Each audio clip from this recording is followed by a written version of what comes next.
I'm Joni Patry, and welcome to my YouTube channel. Today I'd like to talk about Rahu and its placement and what it can mean in your chart. So Rahu is the serpent's head. So when we talk about Rahu, we're really talking about the dragon's head. And remember, Ketu is the dragon's tail. So what happened was, in the mythology, the planets were all lined up to receive the nectar of immortality. And as they were lined up, here comes slithering the snake in between the sun and the moon.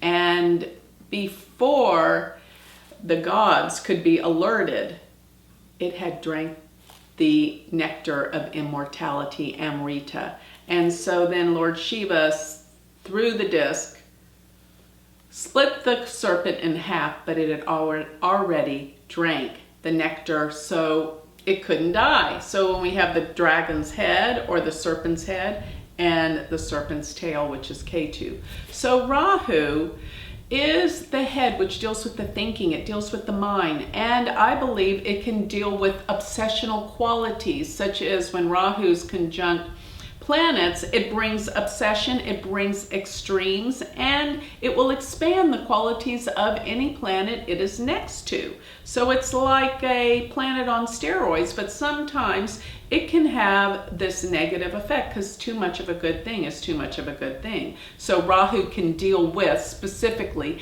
addictions.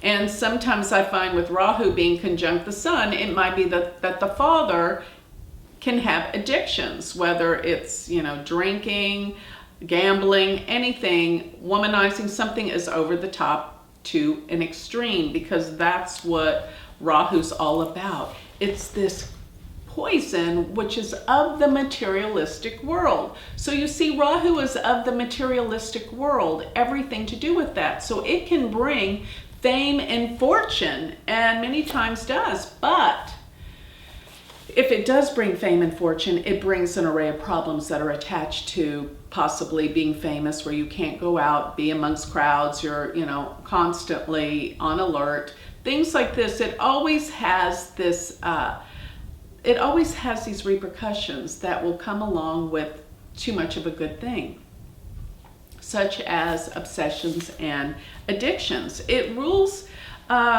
extremes, so it can deal with anything to do with the consciousness constantly over processing or overthinking things. So as it's with other planets, it can cause this obsessional quality to it. But remember, Rahu is all about gains and extremes, but it can deal with this contentious attitude of too much. When Rahu is with the sun, this is where we're in the mythology, the serpent came between the sun and the moon, so that's symbolic of eclipses. So when you get Rahu with the sun, this can represent a time of eclipses, because you must have the sun and the moon together with Rahu in order to have a solar eclipse. So this is with the sun. It can deal with obsessions and qualities of the ego of the person, and of course with the father.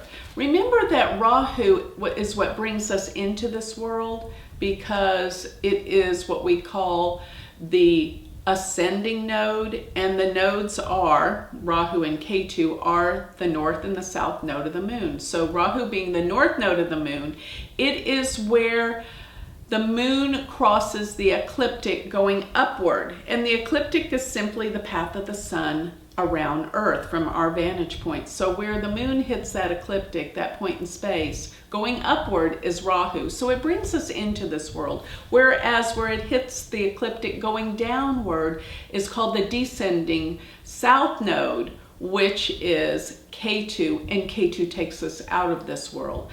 But Rahu is our desire body, what it is that brings us into this world, what we want out of life, and the materialistic success and fame and fortune. That's what Rahu's going to give. But it can cause obsessions and addictions and qualities of too much in this world. So Rahu, if it is with Mercury, This is the mind, this is the mental, never stopping the thinking process and obsessing about things. Rahu with Venus will be someone that's very involved in beauty, design, glamour, beautiful things in life, to an obsessive quality, luxuries and wealth. That could be Rahu Venus. And remember, Rahu is also about foreigners, people from foreign places and countries. And many times people with Rahu Venus could marry or be drawn to, for the most part, foreigners, something culturally entirely different from who and what they are.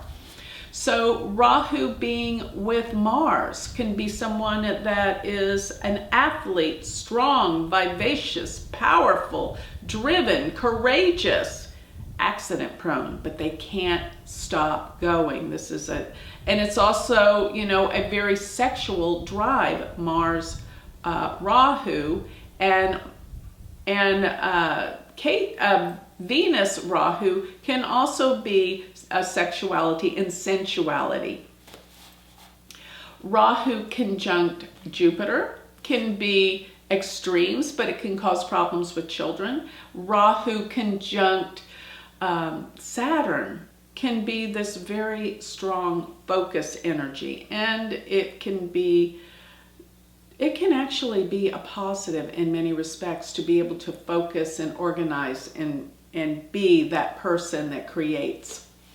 When you have Rahu conjunct the outer planets, it intensifies those energies, such as Rahu with Uranus. Rahu can also deal with technology and the future, the internet, machines, machinery, and with Uranus, it's like over the top dealing with technology.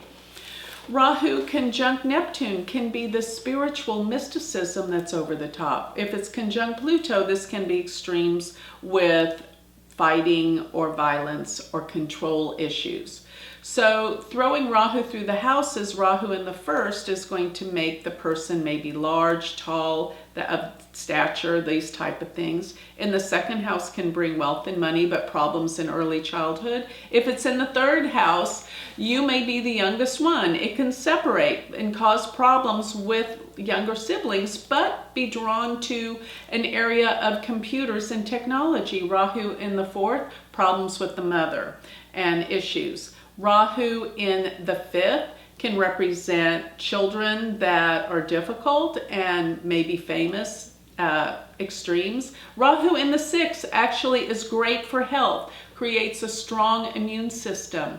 Rahu in the seventh, issues around relationships, and that the partner is extremely over the top, dominant, and strong. Rahu in the eighth, issues around money, inheritance, other people's money. Rahu in the ninth, problems with the father. The father is over the top and may have problems with addictions.